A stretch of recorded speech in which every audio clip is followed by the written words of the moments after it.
What's going on, y'all? Welcome back to Tailgaters. My name is Henry Politz. I'll be your host today. Now, we all know March Madness is beginning tomorrow at noon Eastern Time, which would be 11 Central Time. I'm a Florida guy, so my brain's on Eastern Time. But today we're talking pro sports. We got some MLB for you, some NBA for you, and then we're going to talk a little bit about the NFL offseason because it's getting a little bit crazy. I'm joined by my good friend and co-host, or I should say just special guest, Austin Schuster. How you doing, big boy? I'm good. How are you today? I'm doing well, man. So let's talk. We're both baseball guys. We'll start with the MLB. Oh, yeah, absolutely. Give your thoughts. You're more well informed than I am about baseball. Who could you see in the NLCS out of the National League?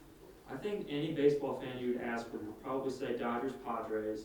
Now, of course, that would only be possible if one of those teams was not the one seed and they didn't end up facing each other in the NLDS. And I think the Dodgers are definitely going to be the number one seed this year. I don't see anyone being better than them. But obviously, everybody would love to see a Dodgers Padres NLCS. If that doesn't happen, though, the Braves could get there too. They got a good team this year Think too. the Braves? If I would say my number one pick is Dodgers Padres. If that doesn't happen, though, I think the Braves could get there too. Okay. My deal. Listen, Dodgers got Corey Seager, Justin Turner, Max Muncy, and Cody Bellinger. That's a really good mainly offensive, but also a solid defensive infield. Then you got Mookie Betts in right field. I mean, there's a guy, you got Bellinger and Mookie Betts. They're both MVP candidates. Plus, they had the best rotation in baseball last year. Now you add Trevor Bauer. That's going to be hard to stop. But you said you got the Braves. I really like the New York Mets. I think it's going to be Dodgers versus New York Mets in the NLCS. And because Jacob deGrom, I think, is the best pitcher in the league. Plus, you got rotation of Carlos Carrasco, Marcus Stroman, Noah Syndergaard got Tommy John last year, but he's coming back. They said in June or July he'll be back. And then you got Pete Alonso, Brandon Nimmo, Jeff McNeil, Michael Conforto, a group of really good young hitters. So I think it's going to be Mets versus Dodgers. What do you think? Could you see the Mets? Now that you say, I guess I could. But I will say that, like I said, everybody wants to see that Dodgers-Padres matchup in the postseason. We saw it last year in the NLDS. Kind of wanted a bit of a better series. It was a 3-0 Dodgers sweep, so not too competitive there. But the Padres and Dodgers have both stacked up this offseason and gotten a lot of new guys. Obviously, you said the Dodgers added to their already lethal rotation by adding Trevor Bauer to that. Yeah, this is probably the Major League Baseball's version of a super team. Oh, yeah, for sure. Yeah, just like kind of we see in the NBA with like the Warriors when they got Kevin Durant. That's kind of like this version of the MLB.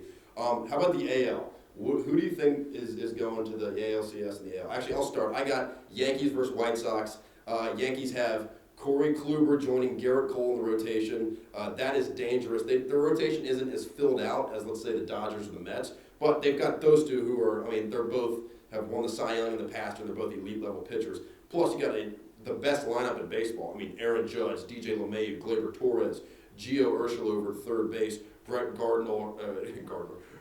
Gardner has been a stud for years. You got big Luke Voigt coming back after being injured last year. Gary Sanchez behind the plate. This lineup, their pitching rotation isn't as deep as other teams, but top to bottom, this lineup is lethal. Then you got the White Sox. They got Dallas Keuchel, Lance Lynn, and Lucas Giolito. Solid pitching trio. Plus, you got Liam Hendricks coming in out of the bullpen, and you got Eloy Jimenez, Jose Abreu, Tim Anderson, Luis Robert as a young hitting core. This team is, I think, Yankees, White Sox. You'll see a battle of these young bucks. It's going to be awesome. Who do you think is going to be in the ALCS? I'm going to have to go with the same matchup you have. I actually had Yankees, White Sox as my ALCS matchup last year. The White Sox lost to the Oakland Athletics in the AL wildcard round, and the Yankees, of course, lost to the Rays in the ALDS. So I don't think many people predicted the matchups last year, but 2020 was a weird year. We can forget about 2020 now. I think Yankees, White Sox definitely, but like I said, you always got to be ready to put a backup team in there if your desired matchup doesn't happen.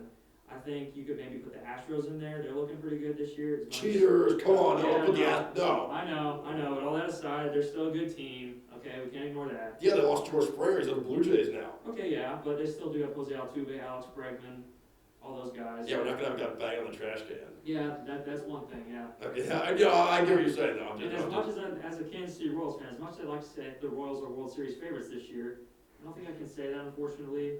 Maybe I can next year, who knows, but yeah. Yeah, not the Royals this year. No, maybe the Cardinals, though. Cardinals got Nolan Arenado. They're a solid team. I hope not. Oh, you're not a Cardinals guy or what? No. All right, let's move on. But yeah, Nolan Arenado was a really good signing for the Cardinals. Not for the Rockies, obviously. They might be near the bottom of the league now. Oh, yeah. They lost their firepower for sure. Now let's talk NBA. I'm gonna make my Eastern Conference and Western Conference Finals predictions. We got the 76ers, currently the 1 seed in the Eastern Conference. They've got Seth Curry, just like his brother, shoots the ball well from the outside. You got Joel Embiid, before he got injured, MVP favorite, averaging 30 points per game and 11.5 rebounds per game. Just an absolute stud all year long. He's like 7 feet tall, 280 pounds. This guy is an animal. Then you got Tobias Harris, 20 points per game, or 20.5 points per game, about 89 from the free throw line, solid. Ben Simmons and Danny Green having a great season as well. Then you look at the Nets. This is honestly, I think, the most prolific offensive trio. Maybe the Warriors, but I don't know. This is reminds me of MJ, Scottie Pippen, and Dennis Rodman back in the 95, 96, the Last Dance. You got Kyrie, KD, and James Harden. These are just absolute killers, all three of them. Best offensive force in basketball. Plus, you got Landry Shamet and Joe Harris are great three-point shooters. The Nets are a dangerous team. I think they're number one and number two in the Eastern Conference right now. I got those two in the Eastern Conference Finals. What do you think? You agree, or you think another team, maybe the Bucks or the Heat, are going to come up? This man has said it all. I would be lying to you if I said I was a huge NBA fan. I'll be honest with you. Yeah. But yeah, I do know that the Nets have absolutely a great team, like you said.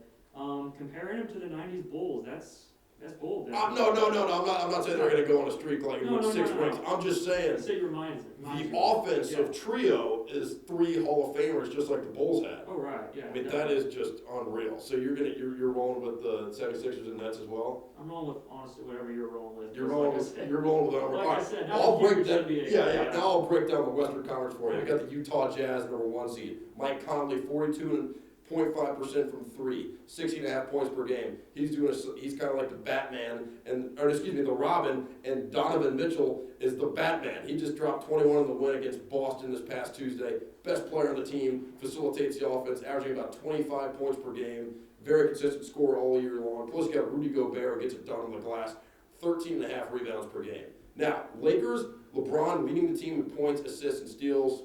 No, that's really not a surprise. He's the best player in the league right now. He's not my goat. I'm an MJ guy, but right now he's the best player in the league. AD injured. Anthony Davis is injured, but you got Montrezl Harrell stepping up. He dropped 27 against the Warriors on Monday. 25 against Minnesota on Tuesday. He stepped up. Kyle Kuzma's been playing well lately. Dennis Schroeder's had a good season. I got the Lakers and the Jazz. That's who I'm rolling with the Western Conference Finals. And then plus. You got no, they don't have Danny Green. I was gonna say Danny Green. He got traded. He got traded away. He's gone. But yeah. Anyway, Lakers versus Jazz. Now, let's talk NFL offseason. First of all, there's a lot of Chicago people. I'm from Florida, but a lot of Chicago people around here. If you're a Bears fan, I thought it was honestly hilarious. But I'm sorry, you signed Andy Dalton. You're talking Russ Wilson, or if you're talking about Russell Wilson, or maybe some of these other guys, Deshaun Watson. You got Andy Dalton, the backup from the Cowboys. So congrats, you played yourself. Really, you did. Or really, your GM played you. What do you think about this signing? What do the Bears need to do to go to the Super Bowl with Andy Dalton? I think with this move, you could argue that the Bears have been mathematically eliminated from postseason contention in 2021. I saw the odds have actually gone down than when they had Trubisky. Now they have less of a chance to go to the Super Bowl. Well, it actually just happened today. They lost Mitchell Trubisky too. He signed with the Buffalo Bills. Yeah, to be Josh Allen's backup. Why? Maybe like a Jameis Winston, Drew Brees type thing, but Josh Allen's still young. So what's the point in that? I don't really get that at all. But yeah, Bears fans, I'm terribly sorry. That was just an awful sign, in my opinion. But now we got the Cardinals. Everybody's hyping up the Cardinals. Let me give you, what are your thoughts on the NFC West? You got 49ers, Rams, Cardinals, and one more team, Seahawks, all right? Yeah. What are your thoughts on it? Because I got some strong opinions on the NFC West. Yeah, the NFC West is going to be tough this year, and honestly, I feel like maybe we should wait a little bit longer to see how the rest of the offseason plays out, see if Russell Wilson does leave Seattle, because if he does, yeah, Seahawks won't win that division without Russell Wilson, definitely. The Cardinals, I think every year there's like that one team that nobody expected to do much and then does. Like obviously last year was the Tampa Bay Buccaneers, brought in Tom Brady and Rob Gronkowski, and heart broke my Chiefs this year. But I think this year's probably the Cardinals. You know, they could definitely surprise. I don't want to say. I'm not going to say. I can't. I'm going to disagree with you, Schuster, but continue. I'm Okay. going to disagree with you. I was in when that Matthew Stafford Jared Goff trade that I saw. I told myself after that, wow, the Rams might compete for an NFC Championship this year. Yeah, that's what I'm thinking. I got everybody's talking about the Cardinals. I get it. They got J.J. Watt, Hall of Fame defensive end, and now they just got A.J. Green, which I'm not gonna lie, that's pretty scary. Now they got Larry Fitz, DeAndre D-Hop, and then you got DeAndre Hopkins, and then now you got A.J. Green, who's been just kind of locked up in Cincinnati his whole career, but now he's on the Cardinals. All right, but I don't want to hear any more Cardinals hype. It's the Rams, man. They literally were hanging with the Packers in the divisional round with Jared Goff, who just got off a thumb injury. All right, so everybody's talking about the Cardinals. No, they just got Matt Stafford, who's a high-level quarterback, and now and they have that defense with Aaron Donald, and you got the best interior lineman. Plus, you got Jalen Ramsey, arguably the best corner. Now you got Matt Stafford with Sean McVay. I don't want to hear nothing more about the Cardinals. I got the Rams. It doesn't matter what happens with Russell Wilson. It doesn't matter what happens with Kyler Murray. It is the Rams. That is who I'm rolling with. Right, and if I did have to make a pick right now, it's still early obviously, but I probably would take the Rams to win that division, and I'd probably take the Cardinals to compete for a wild card spot. I gotcha. All right, well, how about Chiefs? Talk Chiefs. Boy, this is your team. Yeah, no, I'm a Chiefs fan in case you guys couldn't tell. No, the Chiefs have already gone crazy this offseason. They started the offseason with a bit of salary cap problems, so what did they do? Well, they cut two of their best offensive linemen. They cut Eric Fisher and Mitchell Schwartz.